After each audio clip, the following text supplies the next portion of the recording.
മലയാളികൾക്ക് ഏറെ പ്രിയപ്പെട്ട ഒരു നായിക തന്നെയാണ് നമ്മുടെ എല്ലാവരുടെയും പ്രിയപ്പെട്ട സമൃദ്ധ സുനിൽ എന്ന് പറയുന്നത്. രസികൻ എന്ന ചിത്രത്തിലൂടെയായിരുന്നു സമൃദ്ധ അഭിനയ രംഗത്തേക്ക് കടന്നു വരുന്നത്. അന്ന് ആ സിനിമയിൽ പറയുന്നത് പോലെ മത്തങ്ങ കണ്ണും നീണ്ട മുടിയും ഒക്കെ എന്ന് പറഞ്ഞ് എല്ലാവരും കളിയാക്കുമായിരുന്നു. പക്ഷെ പിന്നീട് സമൃദ്ധയുടെ സിനിമയിലേക്കുള്ള വളർച്ച എന്ന് പറയുന്നത് വളരെ പെട്ടെന്ന് തന്നെയായിരുന്നു. അതുകൊണ്ട് ആരാധകർക്ക് ഇന്നും പ്രിയം തന്നെയാണ് സമൃദ്ധ സുനിൽ എന്ന നായികയോട്.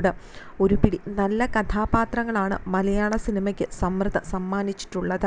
വിവാഹം വരെ സിനിമയിൽ സജീവമായിരുന്നു സമൃദ്ധ സുനിൽ. അതിനുശേഷം ഭർത്താവിനും മക്കൾക്കുമൊപ്പം ഇപ്പോൾ വിദേശത്താണ് സമൃദ്ധ ജീവിതം പങ്കുവയ്ക്കുന്നത്. വളരെ സന്തുഷ്ട കുടുംബം തന്നെയാണ് സമൃദ്ധയുടേതെന്ന് ആരാധകരും എപ്പോഴും പറയാറുണ്ട്. തൻ്റെയും മക്കളുടെയും ഭർത്താവിൻ്റെയും ഒക്കെ വിശേഷങ്ങൾ സോഷ്യൽ മീഡിയയിലൂടെ പങ്കുവച്ചെത്തുന്ന സമൃദ്ധയ്ക്ക് ആരാധകരും ഏറെയാണ്. ഇപ്പോഴിതാ മക്കളുമായി ബന്ധപ്പെട്ട ഒരു സന്തോഷമാണ് സമൃദ്ധ പങ്കുവച്ചെത്തിയിരിക്കുന്നത്. അഗസ്ത്യ, രുദ്ര എന്നീ 2 മക്കളാണ് സമൃദ്ധയ്ക്കുള്ളത്. ഫെബ്രുവരി 20, 21 തീയതികളിൽ അടുത്തടുത്താണ് മക്കളുടെ ജന്മദിനങ്ങൾ. ജന്മദിനത്തോടനുബന്ധിച്ച് മക്കൾക്കൊപ്പമുള്ള ചിത്രം സമൂഹ മാധ്യമങ്ങളിൽ പങ്കുവച്ചുകൊണ്ടാണ് ഇപ്പോൾ സമൃദ്ധ എത്തിയിരിക്കുന്നത്. തൻ്റെ 2 മക്കൾക്കും ഇന്നും നാളെയുമായി 2 വയസ്സും 7 വയസ്സും തികയുകയാണ് എന്നുള്ള ഒരു കുറിപ്പിനൊപ്പമാണ് സമൃദ്ധ ചിത്രം പങ്കുവച്ച് എത്തിയിരിക്കുന്നത്. നിരവധി പേരാണ് താരത്തിൻ്റെ മക്കൾക്ക് പിറന്നാൾ ആഘോഷം അല്ലെങ്കിൽ പിറന്നാൾ ആശംസകൾ അറിയിച്ച് രംഗത്തെത്തിയിരിക്കുന്നത്.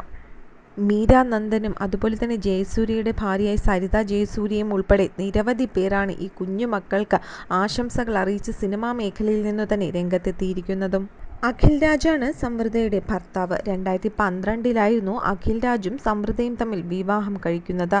അതിനുശേഷം ഇവർക്ക് 2 മക്കളുണ്ടായി. 2015 ഫെബ്രുവരി 21 മൂത്ത മകൻ അഗസ്ത്യ ജനിക്കുന്നത്. അതിനുശേഷം 2 വർഷം മുൻപേ ഫെബ്രുവരിയിൽ തന്നെയാണ് ഇളയ മകളായ രുദ്രയും ജനിച്ചത്.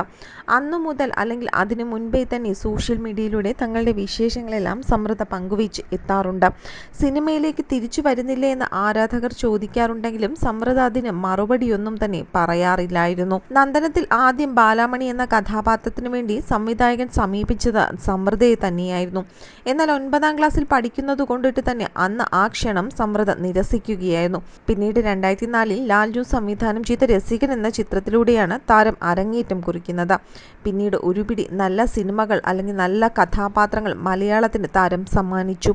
വിവാഹത്തിന് ശേഷം അഭിനയത്തിൽ നിന്നും ഇടവേളയെടുത്ത താരം 2019 സത്യം പറഞ്ഞാൽ വിശ്വസിക്കുമോ എന്ന ചിത്രത്തിലൂടെ അഭിനയത്തേക്ക് മടങ്ങിയെത്തുകയും ചെയ്തിരുന്നു.